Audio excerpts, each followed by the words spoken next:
Silos, Secret Interlopers from Outer Space, designed by Reiner Knizia, published by Bitewing Games. We just finished our first full playthrough. We played about a round of the game before that, so we had 1 and point something plays. It's Evil Jeff over there, Fenny Rob over here. We were playing with the neutral player in the 2-player game, and this was our first playthrough. Mentioned right off the bat that we were playing with the upgraded meeple tokens and the upgraded victory point tokens, and I enjoy the art on these, so I think it does enhance the experience if you get hold of those. The other meeples are very cute too, but they're just plain, but these do add a little bit of immersion to it. It's Reiner Knizia, one of my favorite designers. These are our first impressions, obviously not a full review, because none of the games of his that I've played can you really tell exactly what's in there until you've played it a few times, because there's always something you didn't see the first time through. This is a reprint and also a slight rules fix on the game called Municipium, which I've never played.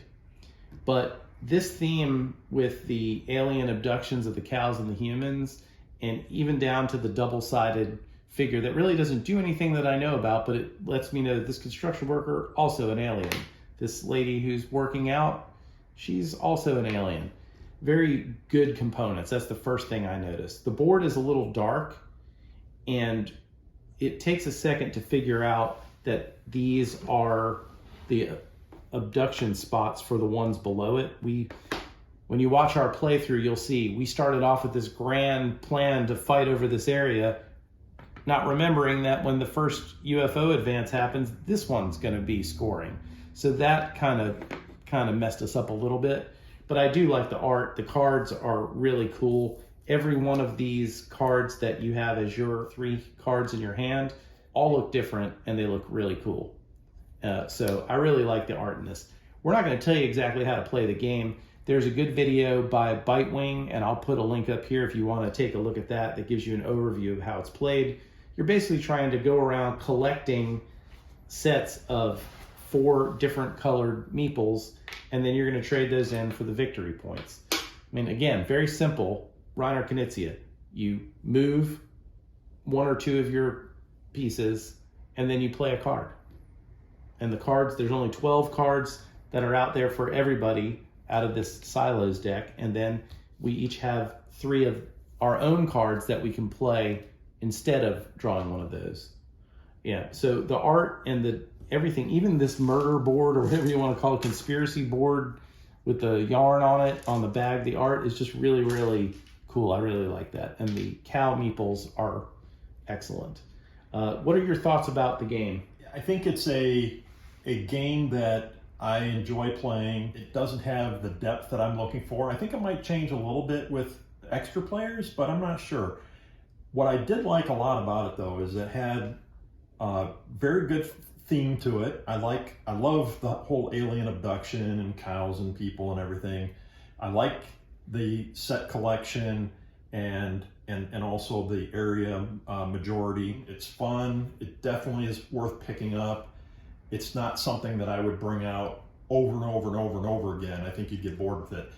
But I do like it. I think it's got good replayability, especially with the expansions that you have that we have not played with. Right, the crop circles actually add 1 influence permanent while they're there to your presence. Yeah. So for me, I enjoyed it. I would play it again, but at the end of the day, when you get down to the probabilities of what cards are coming out, like for example in our playthrough, we knew it came down to a little bit of the luck of the draw. We were both neck and neck, right, as we played this through, and it was just a matter of who drew the right card. I think you're underestimating our abilities a little bit. The luck matters a lot more when you put yourself into a position to get rewarded by what card is coming next. Because if you're clueless and just moving your guys around or not moving them at all, and you're not ready for what might come, right, And you'll even see and that was the one playthrough, because to me, I think I would play this game more than what you're saying. I think there's a lot more going on here that I haven't even figured out yet. Mm-hmm. And because the mechanisms are so simple, the move the people around and then play the card, you're building up your tower defense, your strategy, and then a card comes out, and then you see whether or not what you predicted would happen, you were ready for. You for sure have to adapt, because you and could set I think that's yourself kind of up. neat. Yeah. And I think because the mechanism is so easy, that this is a game that can be played with a lot of different groups. So if I were at a convention, I think this would be a game that would easily be taught, and you could play it through on the first day and then come back to it the next day with the same or different group of people. But especially if you're playing with like the second time through this, or if we were playing with even just ourselves again, I think we would have enjoyed it at least as much as we did the first time we played it. Mm-hmm. As a 2-player game. I felt like we had some laughter, but I don't think this is a game that feels like chess 2-player. It's still fun 2-player, but I think with 3 and 4 players, I think there would be more of a laugh factor going on. I think you're right, that if you had 3 or 4 people and, some pizza and beer on a night, family get together, or just a bunch of friends, I think this would be even better than with just 2 people. And that's the part that I don't know, because we haven't played that yet. Right. We've literally only played this one time. But we've played a ton of games. Yeah. And I think we can predict that this would be funny. It would be a lot more fun to see how people are moving their meeples around, or their workers around, and how you have to be more strategic perhaps with where you're trying to get to, because other people are trying to get there. It just would add a lot of dynamics. Yeah, and I think you might need to predict what will happen 2 places away with with this moving around. For sure. So I really think, I'll say this: I'm glad that they redid that game, even to get it back in print. I haven't really even seen the cover art for Municipium, but the few reviews I've seen out there seems that it was ugly. This is definitely not ugly. No. And the theme, I love Roman themes. Don't get me wrong. I probably have at least 6 games in my collection that are Roman themed, but this alien abduction theme really does fit well with this. And it's goofy enough to bring people in, and colorful enough to bring people in. But I also think if it was you and me and JP or John, Ty, any of the people that don't mind a mean game, mm-hmm. this would be a bloodbath. Yeah, no, I would love to try it with 4 people. It's not mean. I mean, it's no meaner than any other game where you're blocking people and putting yourself in an area control game. Is in and of itself a combative situation. You want to have more than everybody else. But being second place is not terrible if the color you want is there. Yeah. So I think there's some room here to fit in, even if things aren't going exactly like you want them. And I find it interesting. And the theme is what would bring me back to it and be willing to play it more times than I would if the theme was drier. Because I think each time you play it, you're going to have a story almost that gets told in the town as things are moving around. It just feels a little bit like, I don't know, I feel like I'm watching Resident Alien, or it almost feels like the board game version of Resident Alien, the TV show. And I kind of like that theme. And I just, again, it's just a first impression. But with Reiner Knizia games, you're right. I probably won't be able to find anyone to play this with me over and over and over again. But every time I play a Reiner Knizia game, I find myself going, there's at least one thing in there that stands out above all other games. There's like some genius in every one of his games. Yeah. And the probability predicting here and being able to control it as much as you can. And you're right, it may come down to a lucky move. But even in our game, one of us lost, I won't say who, but it came down to the other person having a chance to win. And what kind of game? You have quick turns, tough decisions to make, but there wasn't over AP. But we all had a chance. We have a chance.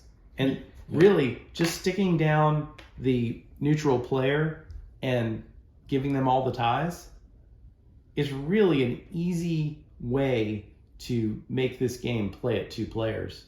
Yeah, yeah. I mean, it really did feel like I was competing against 2 people. Yeah, and I don't find this game to be too terribly combative or mean in terms of, as games go. You're right. The area control is always a little bit combative in that, you're trying to, secure the majority in a particular area, but you're not really attacking each other in this game. I mean, the power of the church stealing something potentially from another player. That's it. And you can easily, we almost did. The locations have alternates to them. And the other church one on the backside of the main game, the crop circles one, has some more things that you can change. But just on the alternate side of the powers card, the church, you can, instead of stealing from someone else, you can draw one of the cards from here and add it to your own personal supply. So you're taking it out of rotation if you never use it. So if you draw the all powers card and you decide never to play it, sit on it, then that doesn't come out. So right. I mean, there's ways you can make this game even more, I don't know, dynamic. Yeah, like gamey, more gamey. Yeah. If that's not even really a word, but you know what I mean. Making it so that there's a little bit more to crunch on. But at the level that it comes out of the box at, I think it's more accessible, and the theme will bring a bunch of people in. I think there's not a lot of alien abduction games that I'm aware of. Definitely not real great. A lot of zombie games. Yeah. But alien abduction like this, I like it. Very, So for first impression, like for me, I'm going to say a 7.1 or 2 after the first play, with the potential for me to probably go up. I don't think it's an 8 and above game because it's just not, the depth is not there. I don't think it's designed to be that way. But it does, any game that does what it sets out to do and is fun for me, I feel like that's a 7. And this is a 7 and some. Yeah, I would agree. For me, it's the same thing. I don't think it's in the 6s for sure. And I don't think it's going to go down. No. I don't think it's going to go down from there. I don't see myself getting to an 8 on this, but I do think it's in the 7s for me too. It's a fun game. It's accessible, like you said. It's easy to learn, but it's not easy to learn how to win, perhaps, because there's a lot of decisions to make, and there's a little bit of luck here and there. But it's just, again, for me, I'd play this a little bit, and then I'd probably put it away for a bit, and then I'd bring it out again. Yeah, that's fine. I've got about 100 of those games. Yeah, exactly. But it's good. I definitely wouldn't hesitate to pick it up. All right, well, that's our thoughts after one play of the game at 2 players. That's at 2 players. Thank you for watching. Please like this video and subscribe to the channel.